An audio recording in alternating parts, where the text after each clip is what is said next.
નમસ્તે મિત્રો, સ્વાગત છે તમારું મારા આજના નવા વિડીયોમાં. મિત્રો, રાત્રે આપણે જે રોટલી વધી ગઈ હોય અને એ રોટલીને ફેંકવાને બદલે આપણે આજે રોટલીનો નવો નાસ્તો બનાવીશું.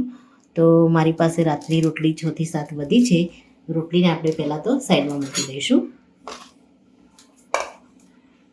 રાત્રે મેં મગને પલાળીને રાખ્યા છે અને મગમાં થોડા થોડા અંકુર ફૂટી ગયા છે.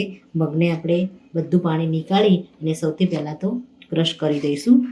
આપણે આને એકદમ ગ્રેવી ટાઈપ નથી કરવાના, અધકચરા જ આપણે ક્રશ કરીશું.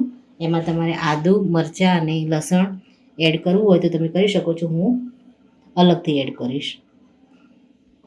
મિત્રો, મગને આપણે અધકચરા આ રીતે વાટી લીધા છે. સૌ પહેલાં તો આપણે એમાં મસાલા કરીશું. આપણે ધાણા પાવડર લઈશું, હળદર એડ કરીશું, મરચું આપણે થોડું એડ કરીશું, આદુને આપણે છીણીને લીધું છે અને લસણ અને મરચાં એને આપણે ઝીણા ઝીણા એકદમ બારીક ક્રશ કરીને લીધા છે. ત્યારબાદ વાટેલા મરી આપણે એડ કરી દઈશું અને કોથમીર આપણે એડ કરી દઈશું. અને આપણે કોથમીર થોડી વધારે જ એડ કરીશું અને બેટરને આપણે સારી રીતે મિક્સ કરી દઈશું. મિત્રો, મગની અંદર આપણે મસાલો કરી દીધો છે.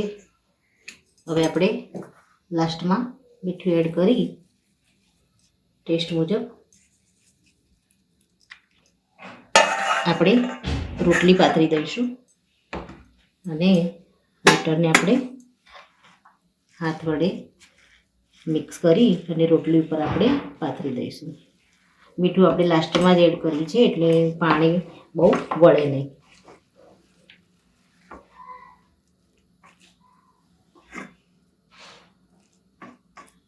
આ રીતે આપણે એક સાઈડ પાથરીશું અને રોટલીને આપણે આ રીતે દબાવી દઈશું. આ રીતે પ્રેસ આપી બધી રોટલી આપણે જે પણ વધી છે એમાં આ રીતે બેટર નીચે લગાવી સ્ટફિંગ અને રોટલીને આપણે આ રીતે કવર કરી અને આને સ્ટીમ કરવા મૂકીએ છીએ.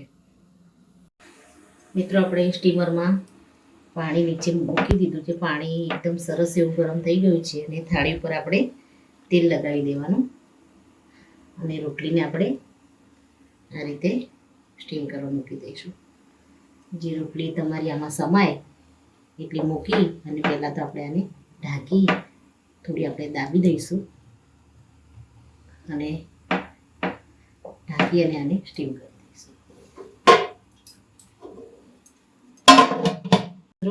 સ્ટીમરમાંથી આપણે રોટલીને બહાર લઈ લઈશું અને થોડી ઠંડી કરી લઈશું. મિત્રો, આપણે એક મોટી પ્લેટમાં કોર્નફ્લોર અને મેદાની સ્લરી બનાવી છે એને એડ કરી દઈશું અને જે આપણે રોટલીને સ્ટીમ કરી હતી એને આપણે આની અંદર આ રીતે ભેળવી લઈશું અને નોનસ્ટિક ઉપર આપણે તેલ મૂકી દઈશું અને તેલમાં આપણે આને ફ્રાય કરી લઈશું.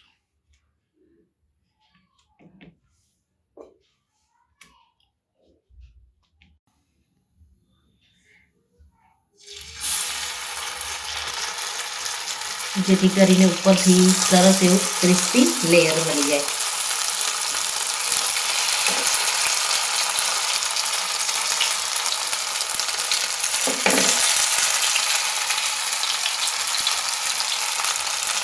આ રીતે બધી જ રોટલીને આપણે સેટ કરી દઈશું. જેટલી આપણા નોનસ્ટિકમાં સમાય એટલી આપણે લઈ લઈશું.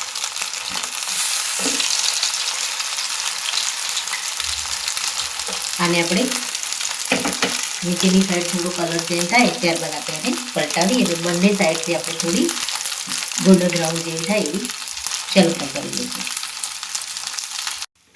મિત્રો, રોટલીને આપણે પલટાવી દઈશું. સરસ એવી નીચેની સાઈડ ગોલ્ડન બ્રાઉન થઈ ગઈ છે. ગેસને આપણે થોડો મીડિયમ કરી દઈશું.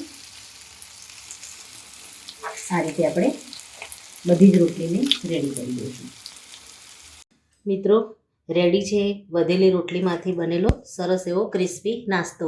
આને તમે વન ડે પિકનિક પાર્ટીમાં પણ સાથે લઈ જઈને એન્જોય કરી શકો છો. તો મિત્રો, આ સાથે મારો વિડીયો પૂરો થાય છે. જો મારો વિડીયો તમને ગમ્યો હોય તો લાઇક, શેર અને સબસ્ક્રાઈબ કરવાનું ભૂલશો નહીં. અને કમેન્ટમાં જરૂરથી લખો કે મારી આ રેસીપી તમને કેવી લાગી. ફરી મળી એક નવા જ વિડીયો સાથે. ત્યાં સુધી આવજો. Thank you.